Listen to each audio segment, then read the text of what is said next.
Little side job here, you know, that will happen at times in a workshop. I realized back at the house I have no vise. I have barely a table and no clamping potential. So took the old vise from the ranch. That's a good one. We'll get into that in a second.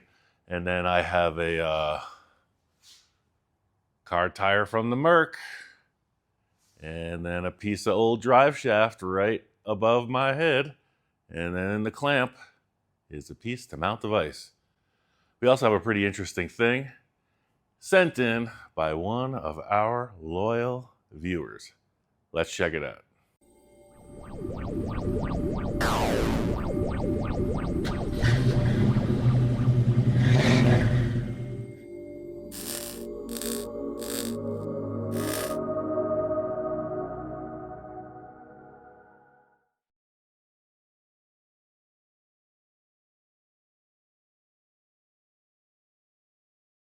All right, as I mentioned, 15-inch rim and cool old bias ply tire. That's going to be the base. That's going to sit on the ground. There's going to be a vertical pipe that comes up. And then this cool vise. Yeah, this was the old man's vise on the workbench at the ranch from way back in the day. Cool stuff. This piece of tube, it was a drive shaft for something, some old truck. Maybe this International. It might have been from Little Jewel. I can't remember. And then I made a base plate to match. So, in a perfect world, you just take that pipe, weld it to the center of the rim, we'd have a vise mount. Isn't that right? It'd be very straightforward. But you know what? Dang pipe we have is like 2 inches too short. And that's always my luck. So, yeah, I know. Well, Ian, why don't you just go get a longer pipe? Because time is of the essence. I ain't got time to be playing around. I go very selectively to the metal supply. So we're going to use what we got. That fits on the rim. I mean, smashingly perfect.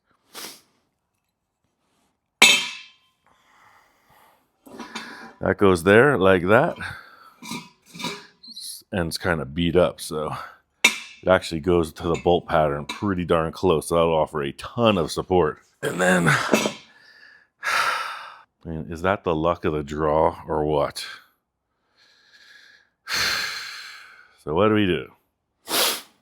Put a big, well, I do have some wheel adapters. Maybe I could bolt a wheel adapter to the rim and I wouldn't have to weld to the rim. I could weld to the wheel adapter.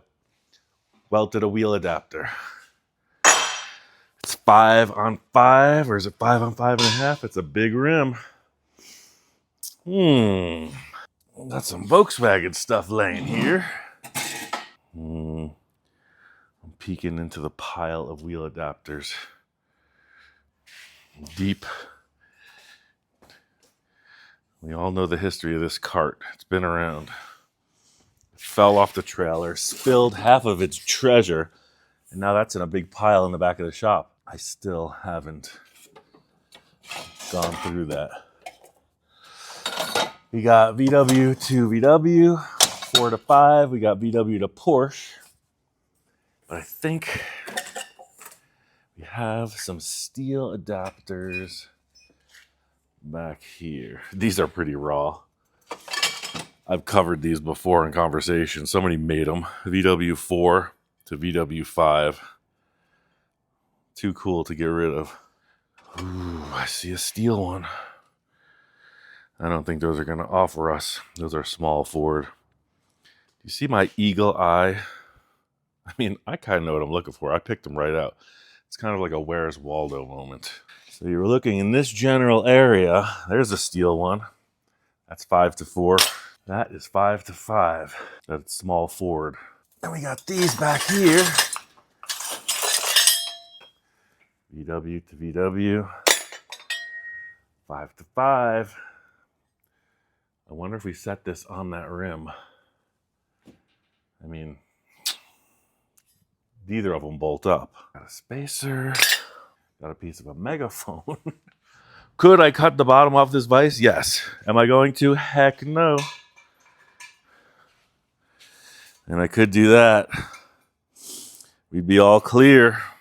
I think that's definitely the coolest option. We get the sander. Actually, I'm going to bring this over to the table and weld these two together. And this is what we're dealing with our tube, right? This end is all mashed up. This end's got a little nip out of it. I'm going to take the mashed up end and just join it like that. We'll set the welder. Actually, I'm going to smash this flat with the hammer. And we'll just join that to that because I don't really care how it looks, as long as it works. I mean, the big thing here is we're going to be able to clamp. I think I was using this to literally beat the heck out of something. That's why it's all smushed on this end. We don't have any metal to spare, so we need the height.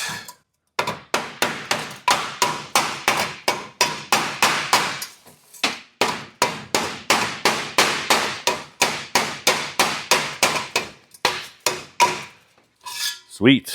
All right. We get that. We get that. So I'm going to tack this together right here. Wait, this is a... Let me get that plate. I don't want to foul the bolt holes. They were really close with that pipe. This is what I'm getting at. So yeah, that end will just work. We put the flats of the bolt right there. That end will work equally as well. Let's weld this. That'll look cool. Yeah, let's just do this. So I'm going to start off by tacking it here, then I'm going to lay it down. Then we'll weld. So 035 wire, 17 volts, 230 wire speed on this one. Also in the mail, we got these 2 trailer axle stubs. Not going to be used for little Jewel. But you know, I'm always making stuff. Thank you. And then another big pile of cutting discs. Heck yeah, you know who you are. Thanks so much. You know I use a lot of them. Little shop, a lot of stuff. Constantly working on top of myself. All right. So, typical welder's procedure this morning. Welder's warming up. You're checking the nozzle, listening for the gas, checking the flow. Machine works. I don't cut the wire every time I weld. Most people that are doing a quality job will. A lot of times you just burn it off, you just tap it. But let's say we're going to set this up right here. We know we got a ground because we were on the table and it's full of sand. Cool.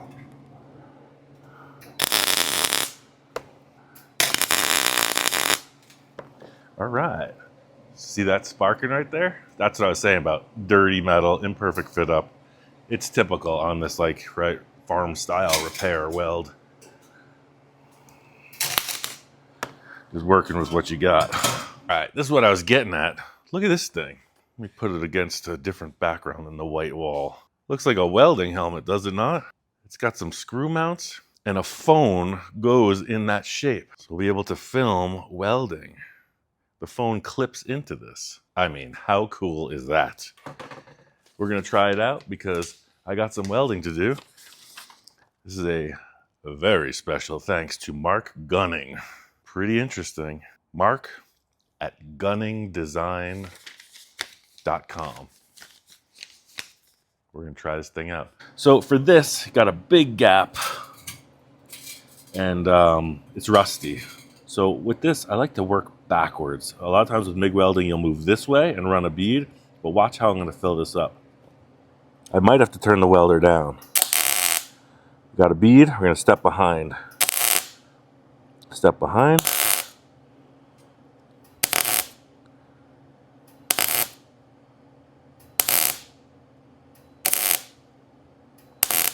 So see now the gap is opening up because I'm hot.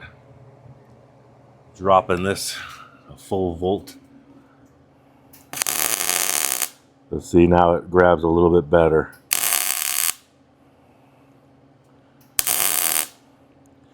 You see these little pieces standing up here? That's like the impurities, that's the rust. For an imperfect weld like this, you just run it over, just bury it. All I'm trying to do here is just attach it.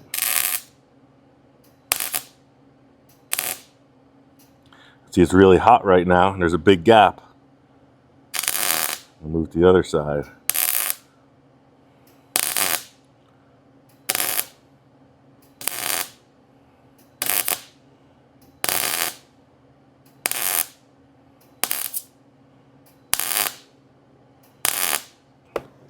So you can see all the while depositing metal. Is it an ugly weld? Sure is.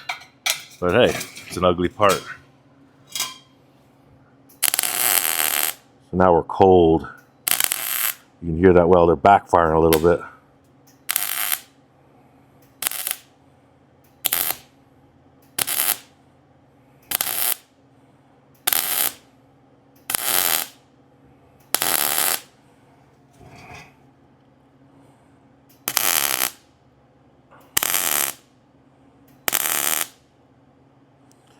Yeah, these little things rising up. It's just from the rust, and there's probably oil on the clean piece.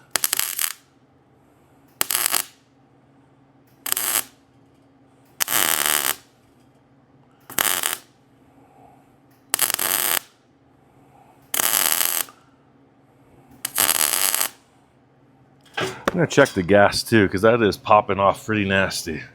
I must have hit our gas with the hose as I was moving and setting up. It was just a little bit low, which kind of a bummer. That is an ugly weld.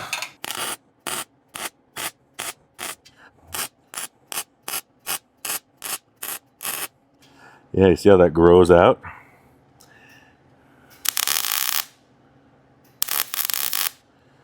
Because it's a tube too, you could be getting some wind in there. That's super ugly.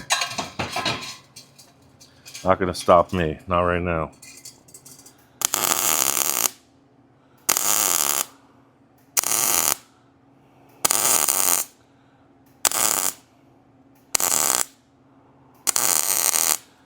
I said tube because a lot of times when you're welding a tube, you'll purge it.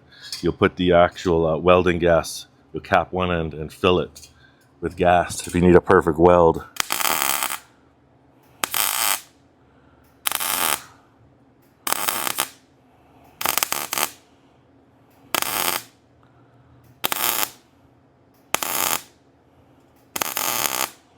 But that is super ugly. I'm gonna blast it with the grinder, definitely.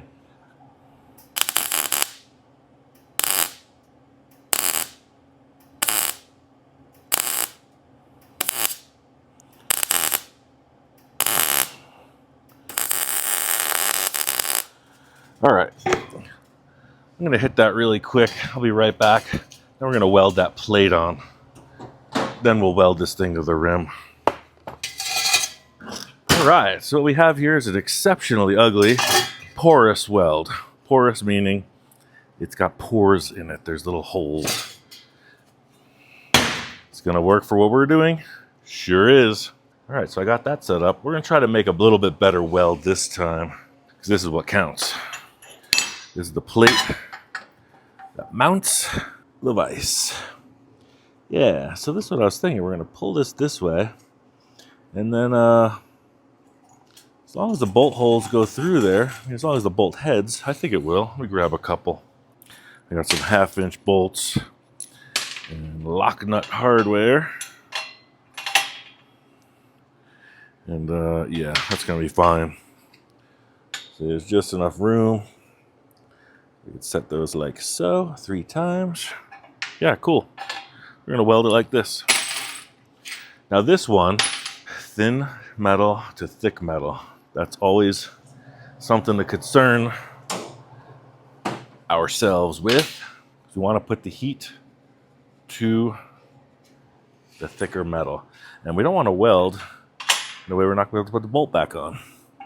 We'll leave that there for reference. We're going to weld and we're going to twist it. I mean, spin it. I mean, you know. So again, I'm not doing anything fancy here, just putting the material together. And I'm not weaving. The only reason I would move the torch around is to prevent the heat from blasting through that thinner material.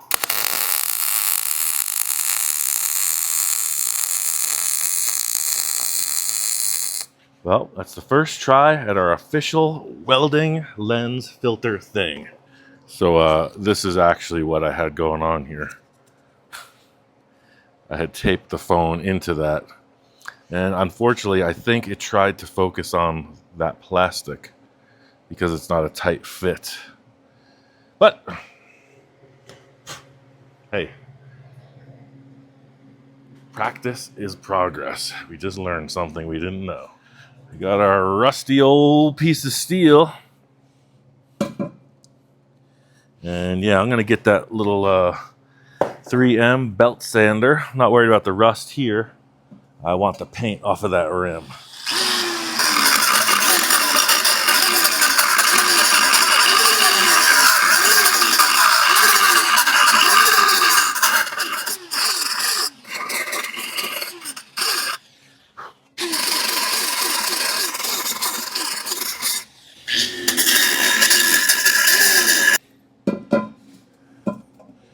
There it is.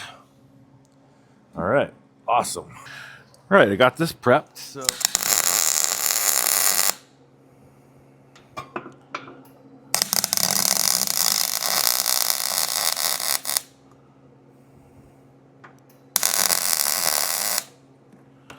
cool. Let's weld it.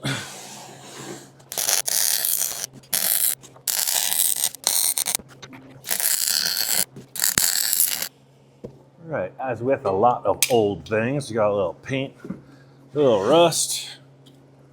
Just burning through that with the arc.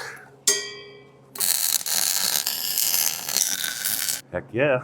Let's put that on. I'm gonna clean this with a little flap disc. I'm gonna be putting my hands around that a lot. It is a hand tool. You don't wanna get cut. In a lot of production fabrication shops, things will be mounted to the floor. I've never had that, simply because I move so much. Everything's on wheels.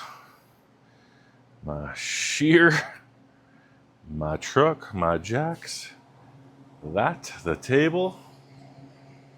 So I'll show you how this one works. It is a wheel.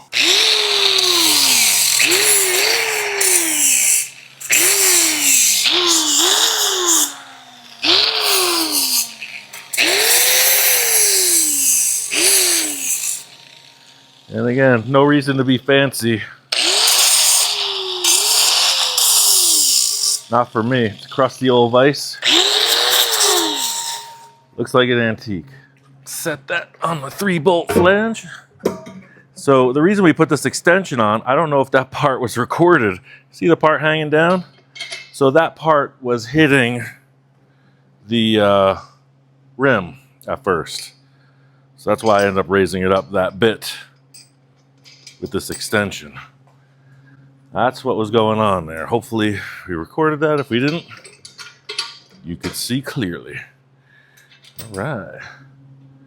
Let me get an impact gun and some air and a wrench. I'm gonna bet that's either 11/16 or 3/4. All right, I chose correct. It was 3/4. All right, so you're getting a hint as to how it moves around already. Wait, what? Wait, what? I put this thing on wrong. I was like, why don't the holes line up? It's not a perfect triangle. That's why the holes don't line up. This is the, oops. There it is. Yeah. And yeah, I don't think it's gonna tip over. Cool. All right, let's lock it down. This is meant to be mounted on a bench, but I was saying I don't have a bench strong enough to support this thing. Not at the house.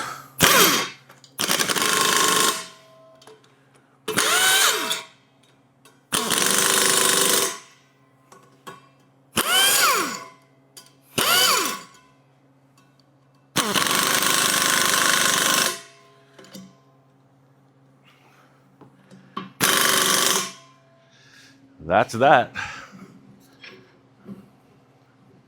You can clamp your stuff right there. And when you gotta move it, it's a little hot, so you can just scoot it right out the way. You feeling me on that?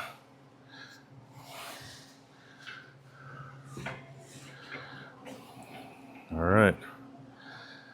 Definitely Sketch City.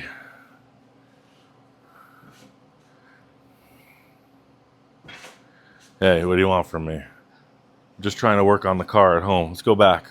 See you there.